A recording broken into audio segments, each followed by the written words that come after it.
ओम शांति। आज 28 अक्टूबर 2021 की बाबा की साकार मुरली है। मुरली के महावाक्य हैं, मीठे बच्चे, देरी से आते हुए तेज पुरुषार्थ करो तो बहुत आगे जा सकते हो। दूसरों की चिंता छोड़ अपने पुरुषार्थ में लग जाओ। प्रश्न है, कौन सा कर्तव्य एक बाप का है जो कोई मनुष्य का नहीं हो सकता? उत्तर है, मनुष्य को देवता बनाना, उसे शांति धाम सुख धाम का मालिक बना देना। यह कर्तव्य एक बाप का ही है जो कोई मनुष्य नहीं कर सकता। तुम्हें निश्चय है संगम पर ही हम भगवानुवाच सुनते हैं। अभी स्वयं भगवान कल्प पहले मुहाफिक राजयोग सिखला रहे हैं। ओम शांति। रूहानी बेहद का बाप बेहद के रूहानी बच्चों प्रति समझाते हैं। यह एक एक अक्षर व ज्ञान रत्न लाखों रुपयों का है। बाप ने समझाया है, परमात्मा को रूप बसंत भी कहते हैं। उनका रूप भी है, नाम शिव बाबा है। वह ज्ञान का सागर है, जिस ज्ञान से सद्गति होती है। ज्ञान धन भी है, ज्ञान पढ़ाई भी है। यह ज्ञान देते हैं स्पिरिचुअल फादर। आत्मा को कहा जाता है स्पिरिचुअल रूह। भक्ति मार्ग में आत्माएं कितना भटकती हैं। बाप से मिलने के लिए उनको ढूंढती हैं। समझते भी हैं भगवान एक शिव हैं, फिर भी धक्के खाते रहते हैं। बाप आकर समझाते हैं कि रूहानी बच्चों, तुम तो अविनाशी हो, परम धाम में रहने वाले हो। जहाँ से फिर आते हो यहाँ पार्ट बजाने तुम दूर देश के रहने वाले हो। यह ड्रामा है, इनका नाम है हार जीत का खेल, सुख दुख का खेल। बाप समझाते हैं कि हम और तुम सब शांति धाम के रहने वाले हैं। उसको निर्वाण धाम भी कहते हैं। पहले तो यह निश्चय करना है कि हम वहाँ के रहने वाले हैं। हम आत्मा का स्वधर्म ही शांत आत्मा बिंदी में सारा अविनाशी पार्ट भरा हुआ है। बाप पढ़ाते भी तुमको हैं। तुम दुनिया वाले मनुष्यों की चिंता करते हो। तुमको निश्चय है ना कि भगवानुवाच होता ही संगम पर है, फिर कब होता नहीं। कोई भी मनुष्य को देवता नहीं बना सकता, शांति धाम सुख धाम का मालिक नहीं बना सकता। कल्प पहले भी बाप ने बताया था, अब जो प्रेसिडेंट बना है 5000 वर्ष के बाद वही बनेगा। सारी दुनिया की जो सीनरियाँ हैं 5000 वर्ष के बाद रिपीट होंगी। बुढ़िया इतना सब धारण नहीं कर सकती हैं, तो उन्हों को कहा जाता है सिर्फ 3 बातें याद करो। हम आत्मा शांति धाम की रहने वाली हैं, फिर सुखधाम में आते हैं। फिर आधा कल्प के बाद जब रावण राज्य शुरू होता है तो विकारी बन जाते हैं। इसको कहा जाता है दुख धाम। जब दुख धाम पूरा होता है तब बाप कहते हैं मुझे याद करो। मुझे आना पड़ता है तुमको शांति धाम सुख धाम में ले जाने के लिए। अब जो आकर बाप के बने हैं वही वर्षा पाएंगे। यह सूर्यवंशी चंद्रवंशी राजधानी स्थापन हो रही है। करोड़ों मनुष्य आकर कुछ न कुछ बाप से सुनेंगे, समझेंगे। वृद्धि होती जाएगी। सब तरफ तुमको जाकर समझाना होगा। अखबार द्वारा भी बहुत सुनेंगे। पाकिस्तान में भी अखबार द्वारा पढ़ेंगे। वहाँ बैठे भी यह ज्ञान सुनेंगे। गीता का प्रचार सारी दुनिया में बहुत है। बाप कहते हैं मामेकम याद करो और वर्षे को याद करो। यह लिखत अखबार में पढ़ेंगे, इसलिए भी बहुत ब्राह्मण बनेंगे। जिन्हों को वर्षा लेना होगा तो वह ज़रूर आकर लेंगे। अभी टाइम थोड़ा पड़ा है, वृद्धि होती रहेगी। देरी से आएंगे तो फिर तीखा पुरुषार्थ करना पड़ेगा। कल्प पहले जितने स्वर्गवासी बने थे उतने अब भी बनेंगे ज़रूर। इसमें ज़रा भी फर्क नहीं पड़ सकता है। शांति धाम वाले शांति धाम में जाएंगे, फिर अपने अपने समय पर पार्ट बजाने आएंगे। अब बाप कहते हैं, बच्चे मुझे याद करो तो तुम घर पहुंच जाएंगे। सन्यासी मुक्ति के लिए माथा मारते हैं, इसलिए सबको कहते हैं मुक्ति ही ठीक है। सुख तो काग विश्रा के समान है। शास्त्रों में लिख दिया है कि सतयुग में भी दुख की बातें थीं। समझते कुछ भी नहीं। कहते हैं परमात्मा को आना है। पतित पावन परमात्मा आओ, आकर हमको रास्ता बताओ। दूसरे तरफ कहते गंगा पतित पावनी है। गंगा स्नान, यज्ञ, तप, यात्रा करना, यह सब भगवान से मिलने के रास्ते हैं। जबकि बुलाते हो परमात्मा को, फिर धक्के क्यों खाते हो?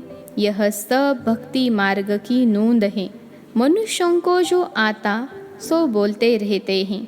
कितनी मेहनत करते हैं परमात्मा से मिलने के लिए। अब भगवान से मिलने भगत जाएंगे या भगवान को यहाँ आना पड़ेगा? पतित आत्मा तो जा न सके। बाप आते हैं ले जाने के लिए। अभी आत्माओं का पंडा एक ही है। तुम भी पवित्र बन उनके पीछे चले जाएंगे। साजन तुमको ज्ञान रत्नों से श्रृंगारते हैं, महारानी महाराजा बनाने। बाकी कृष्ण के लिए दिखाते हैं, फलानी को भगाया, पटरानी बनाया। यह बातें लगती नहीं हैं। तुम बच्चे जानते हो हम स्वर्ग की महारानी बनेंगे। तुम ही स्वर्गवासी थे, अब बाप फिर बनाने आया है। 84 जन्मों की बात है। 84 लाख जन्म कोई याद कर न सके। सतयुग को लाखों वर्ष दे दिए हैं, त्रेता को कम दिए हैं। यह तो हिसाब ही नहीं बनता।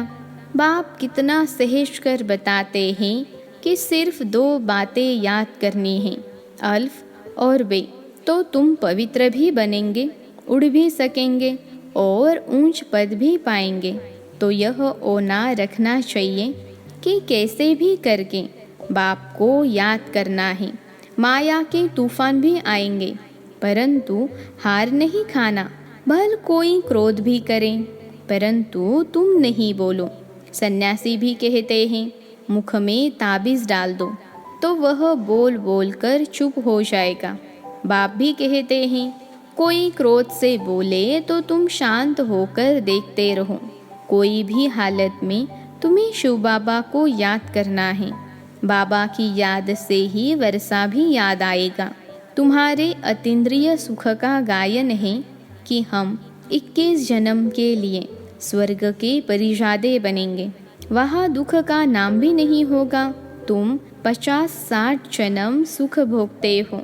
सुख का हिसाब जास्ती है। सुख दुख इक्वल हो तो फायदा ही क्या? तुम्हारे पास धन भी बहुत होता है। कुछ समय पहले यहाँ भी बहुत सस्ता अनाज था। राजाओं की बड़ी राजाई थी। बाबा ने 10 आने मन बाजरी बेची है, तो उनसे भी आगे कितनी सस्ताई होगी। मनुष्य थोड़े होंगे, अन्न की परवाह नहीं होगी। अब यह तो याद रहना चाहिए कि पहले हम घर जाकर फिर नई दुनिया में आकर नया पार्ट बजाएंगे। वहाँ हमारा शरीर भी सतोप्रधान तत्वों से बनेगा। अब 5 तत्व बिल्कुल ही तमोप्रधान पतित बन गए हैं। आत्मा और शरीर दोनों ही पतित हैं। वहाँ शरीर रोगी नहीं होता। यह सब समझने की बातें हैं। बच्चों को यहाँ अच्छी रीति समझाते हैं, फिर घर में जाकर भूल जाते हैं। यहाँ बादल भरकर कितना खुश होते हैं, बाहर जाने से भूल जाते हैं। आगे रास विलास बहुत चलता था, फिर वह सब बंद कर दिया। मनुष्य समझते थे जादू है। भक्ति में जब नौधा भक्ति करते हैं तब मुश्किल साक्षात्कार होता है। यहाँ भक्ति की तो बात ही नहीं, बैठे बैठे साक्षात्कार में चले जाते थे, इसलिए जादू समझते थे। आजकल दुनिया में कितने भगवान बन गए हैं। नाम रखते हैं सीताराम, राधे कृष्ण आदि। कहाँ वह स्वर्ग के मालिक, कहाँ यह नरकवासी। इस समय सब नरकवासी हैं। सीढ़ी में साफ दिखाया है। सीढ़ी बच्चों ने अपने विचार सागर मंथन से बनाई है। बाबा देख खुश हुआ। सीढ़ी में सब बातें आ जाती हैं। द्वापर से विकारी राजाएं कैसे भक्ति करते करते नीचे आए हैं। अभी तो कोई ताज नहीं है। चित्र पर समझाना सहज होता है। 84 जन्मों में कैसी उतरती कला होती है, फिर चढ़ती कला कैसे होती है। गाते भी हैं, चढ़ती कला तेरे भाने सर्व का भला। बाप आकर सबको सुख देते हैं। सब पुकारते हैं कि हे बाबा हमारा दुख हरो, सुख दो। परंतु कैसे दुख हरते हैं, सुख कैसे मिलता है, यह किसको मालूम नहीं। आजकल मनुष्य गीता कंठ कर सुनाते हैं, नटशेल में अर्थ समझा देते हैं, संस्कृत में श्लोक कंठ करके सुनाते हैं तो कह देते यह महात्मा अच्छा है। लाखों मनुष्य जाकर पांव पड़ते हैं उस पढ़ाई में, यानी लौकिक पढ़ाई में तो 15-20 वर्ष लग जाते हैं। उन्होंने कोई बुद्धिवान होते हैं तो झट श्लोक आदि कंठ कर सुनाने लगते हैं, तो उनके पास ढेर पैसे इकट्ठे हो जाते हैं। यह सब कमाई के रास्ते हैं। जब कोई देवाला मारता है तो भी जाकर संन्यास धारण करता है, तो सब चिंताएं दूर हो जाती हैं। फिर कुछ न कुछ मंत्र जंत्र याद कर लेते हैं, चक्र लगाते रहते हैं। ट्रेन में भी चक्र लगाते रहते हैं। यहाँ तो बाप कहते हैं कि अपने को आत्मा समझ बाप को याद करो।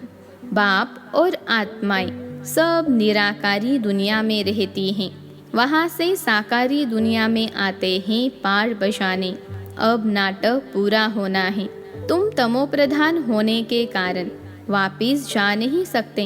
अब बाबा आया है तुमको सतोप्रधान बनाने। सभी अपने घर जाएंगे। बाकी स्वर्ग में सिर्फ देवी देवताओं का राज्य होगा। शांति धाम, सुख धाम, दुख धाम कब कब था, यह भी किसकी बुद्धि में नहीं आएगा, क्योंकि घोर अंधियारे में है। समझते हैं कलयुग का अंत अजुन इतने 1000 वर्षों के बाद होगा। कोई हिसाब ही नहीं है। मनुष्य बढ़ते जाते हैं, अन्न मिलता नहीं। 40,000 वर्ष अभी और हो तो पता नहीं क्या हो जाए। जो बोलते हैं वह बिल्कुल ही झूठ, सच की रत्ती भी नहीं। अब बाप सिखलाते हैं रावण पर कैसे विजय पानी है। रावण पर जीत तुम ही पाते हो। सारी दुनिया को रावण से छुड़ा देते हैं। तुम्हारी शक्ति सेना है। तुम भारत को स्वर्ग बना रहे हो। कितनी अच्छी अच्छी बातें समझाते हैं। फिर तुमको बाप और वर्षे को याद कर कितना खुश रहना चाहिए। ज्ञान मार्ग में खुशी बहुत होती है। अभी बाबा आया हुआ है। अभी हम इस पुरानी दुनिया से गए की गए। बाबा को याद करने से सतोप्रधान बनेंगे, नहीं तो सजाएं खानी पड़ेगी। फिर करके रोटी टुकड़ा मिलेगा। इससे क्या फ़ायदा। जितना हो सके अपना पुरुषार्थ करना है, श्रीमत पर चलना है। कदम कदम पर बाबा से राय लेनी है। कोई कहते हैं बाबा धंधे में झूठ बोलना पड़ता है। बाबा कहते हैं धंधे में तो झूठ होता ही है। तुम बाबा को याद करते रहो। ऐसे नहीं विकार में जाकर फिर कहो मैं बाबा की याद में था। नहीं, विकार में गए तो मरे। यह तो बाप के साथ प्रतिज्ञा की है ना। प्रतिज्ञा के लिए ही राखी बांधी जाती है। क्रोध के लिए कब राखी नहीं बांधी जाती।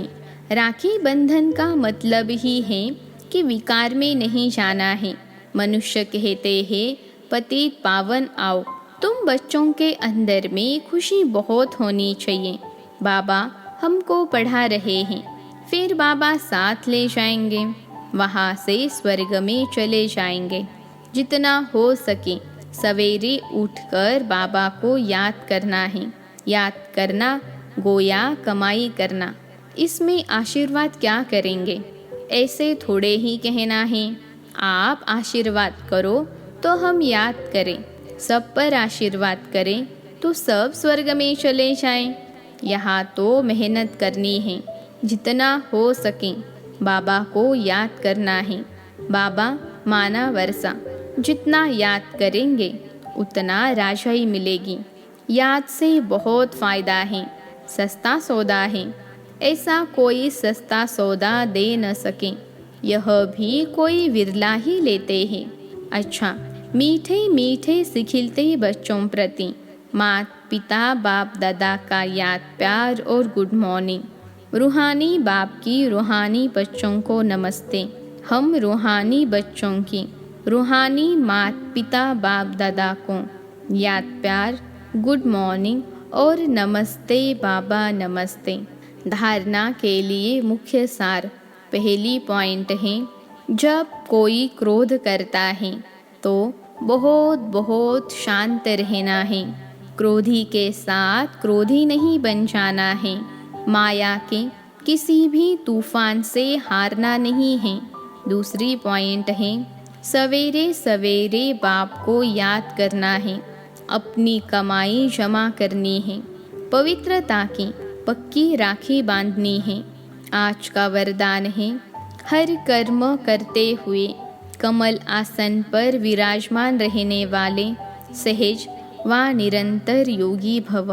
हर कर्म करते हुए कमल आसन पर विराजमान रहने वाले सहज व निरंतर योगी भव। विश्लेषण है, निरंतर योगयुक्त रहने के लिए कमल पुष्प के आसन पर सदा विराजमान रहो। लेकिन कमल आसन पर वही स्थित रह सकते हैं जो लाइट हैं। किसी भी प्रकार का बोझ अर्थात बंधन न हो। मन के संकल्पों का बोझ, संस्कारों का बोझ, दुनिया के विनाशी चीज़ों की आकर्षण का बोझ, लौकिक संबंधियों की ममता का बोझ।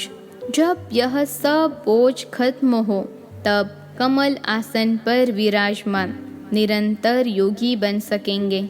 आज का स्लोगन है, सहनशीलता का गुण धारण कर लो तो असत्यता का सहारा नहीं लेना पड़ेगा। सहनशीलता का गुण धारण कर लो तो असत्यता का सहारा नहीं लेना पड़ेगा। अच्छा, ओम शांति।